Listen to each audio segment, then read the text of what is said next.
Hello again. This presentation covers what gear and materials you will need to complete this course. We will cover materials needed to access assignments and assessments, to specific outdoor gear you'll need to complete the field component in this course. Please keep in mind that this is an overview. It is encouraged to you to further research some of these products to ensure you have the proper tools you need to use not only for this course, but whatever capacity you use them outside the course, whether it be recreational wildlife observation or completing biological inventories in the environmental industry. Since this is an online course, you'll need reliable internet access to be able to receive assignments, submit assignments, and for all the material you'll need for studying for exams. Earphones are also needed in this course because there are multiple assessments for animal vocalizations, which you'll need earphones to be able to properly study and get assessed. When making field notes in this course, you'll not only need a pencil, but you'll also need to use a clipboard. There are multiple clipboards you'll be able to find on the market. Consider using one with a cover such that you can put multiple field sheets within the clipboard so they don't blow away in wind, or you have something to cover them under inclement weather. It should also be noted that when taking field notes outside, to use pencil and avoid the use of pen. For this course, you'll need a set of binoculars or a spotting scope. If you don't have one, you'll have to purchase one. Before getting one, you want to consider price, specifications, and quality. You can get more information on these products and buy them at brand name stores such as Canadian Tire, Henry's, or Bass Pro Shops. There's also many online sources. I have left a website on this slide that will comprehensively go through all you need to know when purchasing your first set of binoculars or spotting scope. In respect to specifications, there's magnification and lens size. The larger the magnification, the closer the animal will appear underneath the lens, or at a close individual, you'll have more detail to help you identify that wildlife. When you have a larger lens size, you'll be able to see more of that animal at that specific magnification. What I suggest is while you're at a store, look at two binoculars that have different lens sizes and the same magnification to see a difference so you know what you're getting with a larger lens size.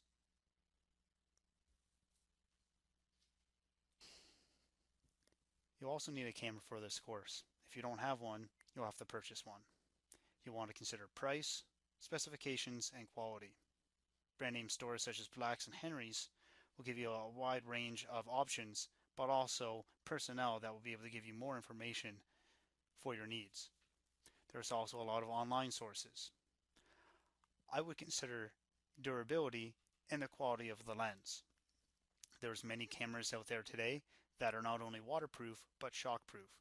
So if you're harder on your outdoor equipment, I may suggest getting one of these cameras that have waterproof to a certain depth and some shockproof capabilities.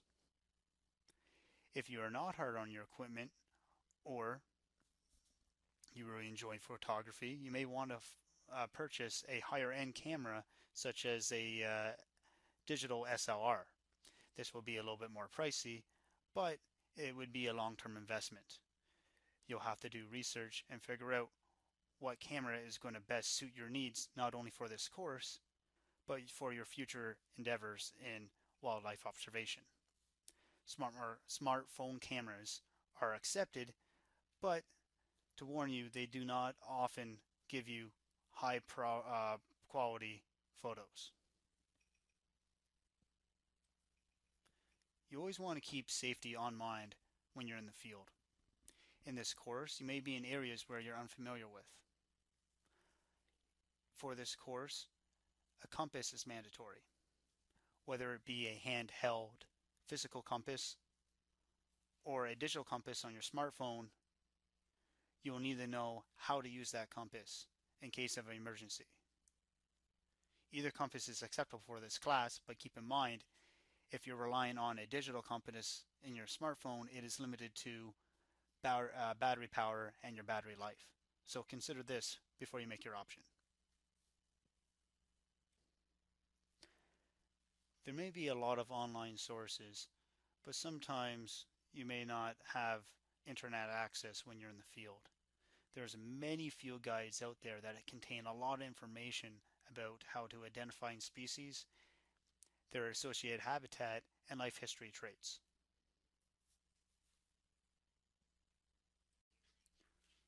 For this course, you will need some field guides, one on birds, one on mammals, and one on amphibians and reptiles.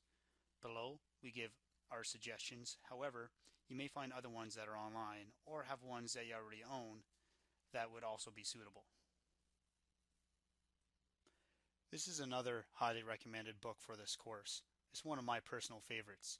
It goes over not only the biology and ecology of mammals of Ontario, but also common signs, tracks, strides, a lot of really good information.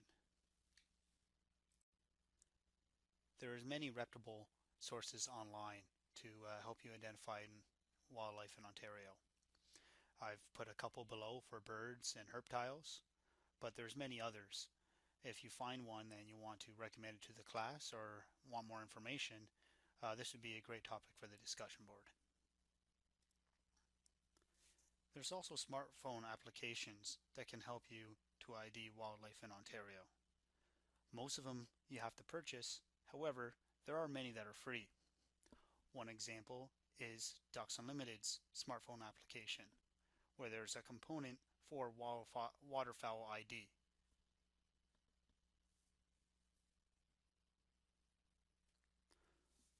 Proper clothing and proper footwear is very important when working in the outdoors. This is a safety issue. Remember to look at the weather before you go out, know when it's going to become dark, and anticipate any precipitation events. Best thing you can do is layer so that you can take clothing off if it's too hot, and if it gets too cold, you can put layers back on. It's always recommended that you cover your legs and your feet. This is from harmful plants and bug bites. Footwear is also very important. You want to have not only the proper support, but you want to keep your feet cold and dry. This will not only keep you safe, but more comfortable when you're making wildlife observations.